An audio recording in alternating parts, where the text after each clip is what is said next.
गुरुदेव, यदि आत्मा जन्म जन्मांतरों से यात्रा कर रही है तो क्या यह संभव है कि जिस स्त्री को हम अपनी पत्नी कहते हैं वह केवल इस जन्म का संबंध ना होकर किसी बहुत पुराने कर्म का परिणाम हो? राजा जनक का यह प्रश्न सुनते ही सभा में ऐसा मौन छा गया मानो समय स्वयं ठहर गया हो।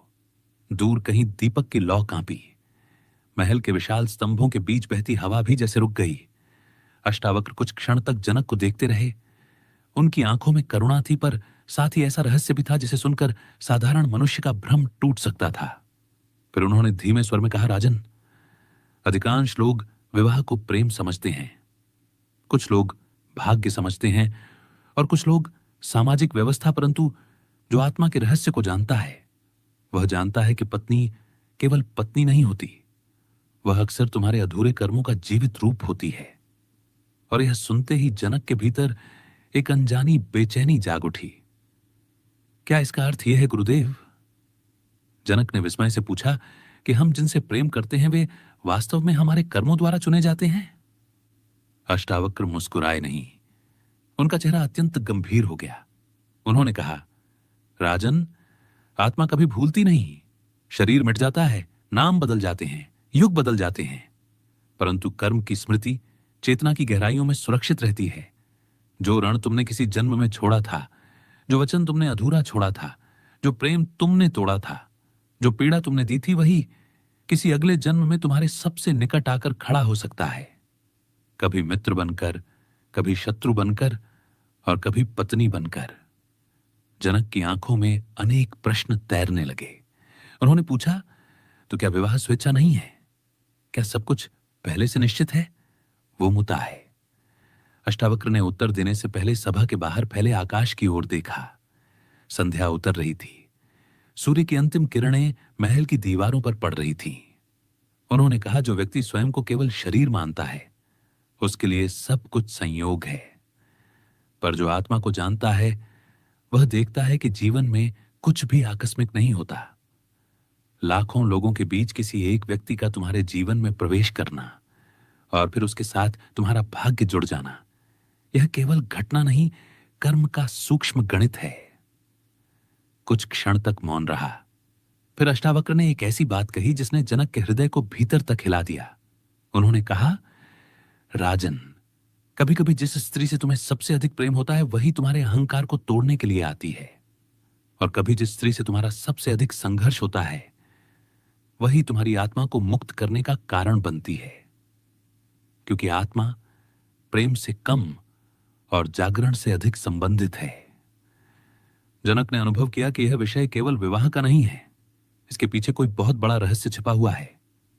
उन्होंने पूछा, गुरुदेव, यदि पत्नी कर्म का परिणाम है तो क्या इसका अर्थ है कि पति भी पत्नी के कर्म का परिणाम होता है? अष्टावक्र ने तुरंत कहा, निसंदेह कर्म एक तरफा नहीं चलता। दो आत्माएं तभी मिलती हैं जब उनके बीच कोई अदृश्य सूत्र पहले से विद्यमान हो। जिस प्रकार दो नदियां दूर दूर से चलकर एक स्थान पर मिलती हैं, उसी प्रकार दो चेतनाएं भी अनेक जन्मों की यात्राओं के बाद एक दूसरे के जीवन में प्रवेश करती हैं। सभा में बैठे विद्वान ध्यानपूर्वक सुन रहे थे। अष्टावक्र आगे बोले, परंतु राजन, यहां एक और रहस्य है जिसे बहुत कम लोग जानते हैं। सभी विवाह कर्म का परिणाम होते हैं, लेकिन सभी कर्म समान नहीं होते। कुछ संबंध ऋण चुकाने आते हैं, कुछ संबंध सीख देने आते हैं, कुछ संबंध अधूरे प्रेम को पूरा करने आते हैं, और कुछ संबंध केवल इसलिए आते हैं ताकि आत्मा को यह समझाया जा सके कि बाहरी प्रेम से परे भी कुछ है। जनक के मन में अचानक एक स्मृति कौंधी। उन्होंने पूछा, तो क्या यही कारण है कि कुछ दंपति बिना किसी कारण के एक दूसरे की ओर आकर्षित हो जाते हैं? अष्टावक्र ने कहा, हाँ राजन, कई बार पहली भेंट में जो अपनापन महसूस होता है वह इस जन्म की पहचान नहीं होती। वह चेतना के गहरे स्तर पर किसी पुराने संबंध की प्रतिध्वनि होती है। शरीर पहली बार मिलता है, पर आत्माएं पहले से परिचित होती हैं। फिर अष्टावक्र कुछ देर मौन रहे। उनका मौन भी मानो शब्दों से अधिक बोल रहा था। यह सोच लेते हैं कि यदि सब कर्म का परिणाम है तो उन्हें कुछ करने की आवश्यकता नहीं। यही सबसे बड़ी भूल है। कर्म संबंध बनाता है, पर जागरूकता तय करती है कि वह संबंध बंधन बनेगा या मुक्ति का द्वार। जनक अब पूरी तरह इस रहस्य में डूब चुके थे। उन्होंने पूछा, गुरुदेव, यदि कोई व्यक्ति अपनी पत्नी से दुखी है तो क्या उसे यह समझना चाहिए कि वह अपने ही पुराने कर्मों का फल भोग रहा है? अष्टावक्र ने कहा, केवल इतना समझना पर्याप्त नहीं, दुख को समझना पहला कदम है, उससे सीखना दूसरा और उससे ऊपर उठना तीसरा। यदि तुम केवल कर्म को दोष देते रहोगे तो नया कर्म बना लोगे। यदि तुम उससे सीख लोगे तभी पुराना कर्म समाप्त होगा। हवा में एक अजीब गंभीरता घुल गई। अष्टावक्र ने अपनी दृष्टि नीचे झुका ली और कहा, राजन, संसार का सबसे गहरा भ्रम यह है कि लोग सोचते हैं उनका साथी उनके सुख के लिए आया है, परंतु अनेक बार वह तुम्हारे भीतर छिपे अज्ञान को सामने लाने आता है। वह तुम्हारे भीतर के क्रोध, भय, आसक्ति और अहंकार को उजागर करता है ताकि तुम उन्हें देख सको। जनक ने अनुभव किया कि यह बात केवल दार्शनिक नहीं थी, यह जीवन का कठोर सत्य था। उन्होंने पूछा, क्या इसका अर्थ है कि पत्नी पत्नी वास्तव में एक दर्पण है? अष्टावक्र की आंखों में चमक उभरी। हां राजन, और यही कारण है कि सबसे अधिक संघर्ष उन्हीं लोगों के साथ होता है जो हमारे सबसे निकट होते हैं, क्योंकि वही हमारे भीतर छिपे हुए सत्य को दिखाते हैं। दूर के लोग केवल हमारा चेहरा देखते हैं, निकट के लोग हमारा वास्तविक स्वरूप। रात्रि अब गहरा चुकी थी, दीपकों की पंक्तियां महल को प्रकाशित कर रही थीं। अष्टावक्र का स्वर और भी गंभीर हो गया। परंतु अब मैं तुम्हें वह रहस्य बताने जा रहा हूं जिसे सुनकर अधिकांश लोग भयभीत हो जाते हैं, क्योंकि यह केवल विवाह का नहीं, आत्मा की यात्रा का रहस्य है। कई बार ऐसा होता है कि जिस व्यक्ति को तुम इस जन्म में अपनी पत्नी कहते हो वह किसी पूर्व जन्म में तुम्हारा शत्रु रहा हो, और कभी कभी वही आत्मा तुम्हारी संतान, माता या मित्र भी रह चुकी होती है। कव जनक स्तब्ध रह गए। उनके शरीर में जैसे एक सिहरन दौड़ गई। क्या आत्माएं वास्तव में इतनी बार भूमिकाएं बदलती हैं गुरुदेव? उन्होंने कांपते स्वर में पूछा। अष्टावक्र ने उत्तर दिया, आत्मा अभिनेता नहीं बदलती, केवल वेश बदलती है।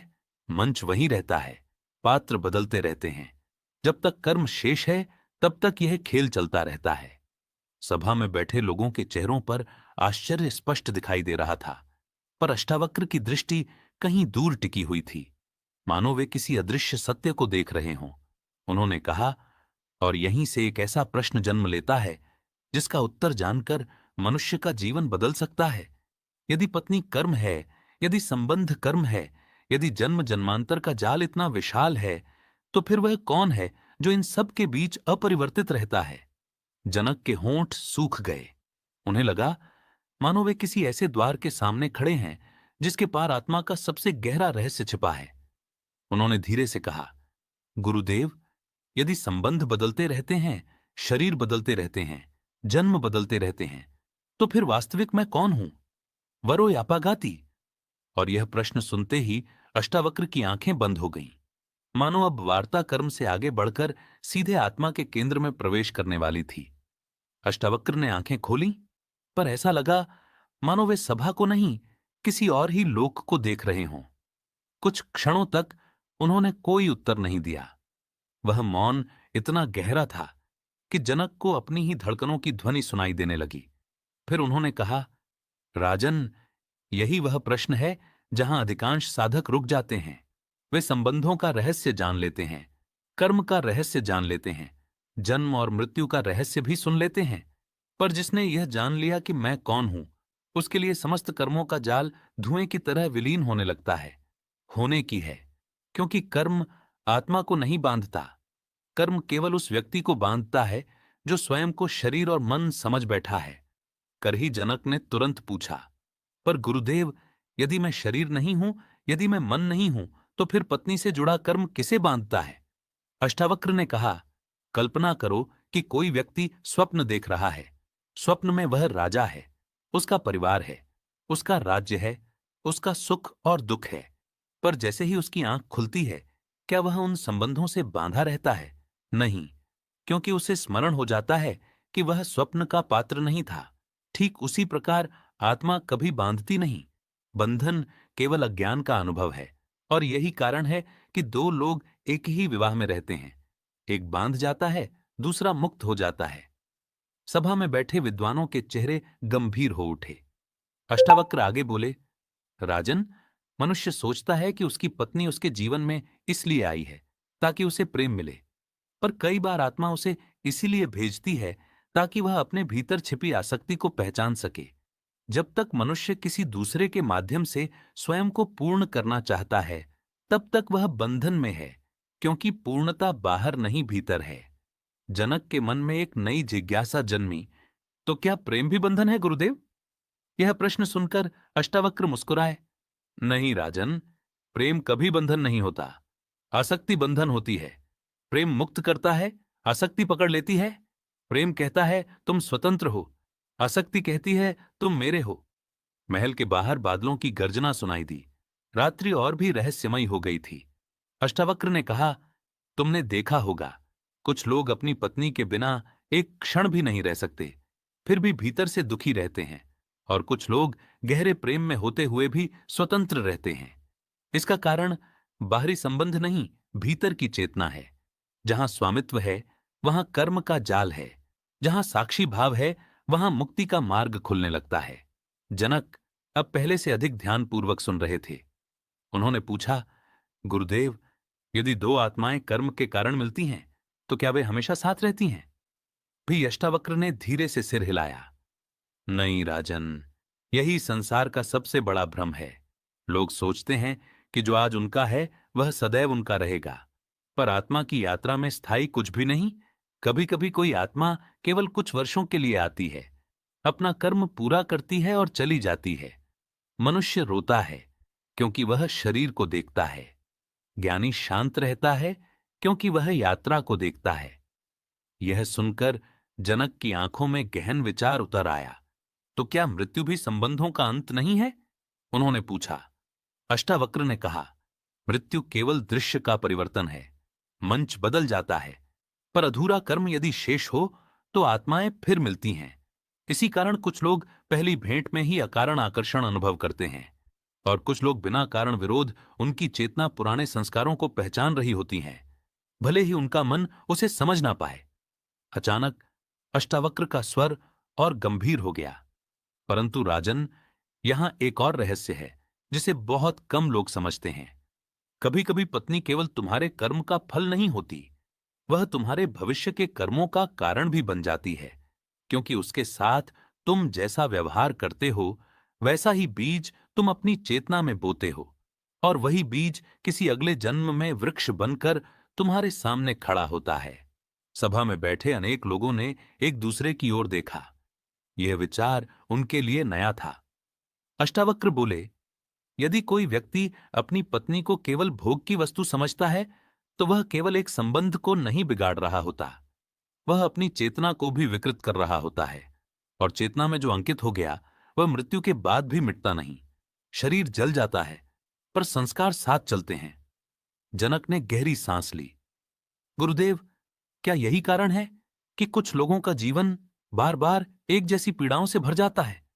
अष्टावक्र ने कहा, हां राजन, क्योंकि वे परिस्थिति बदलते हैं, पर चेतना नहीं बदलते।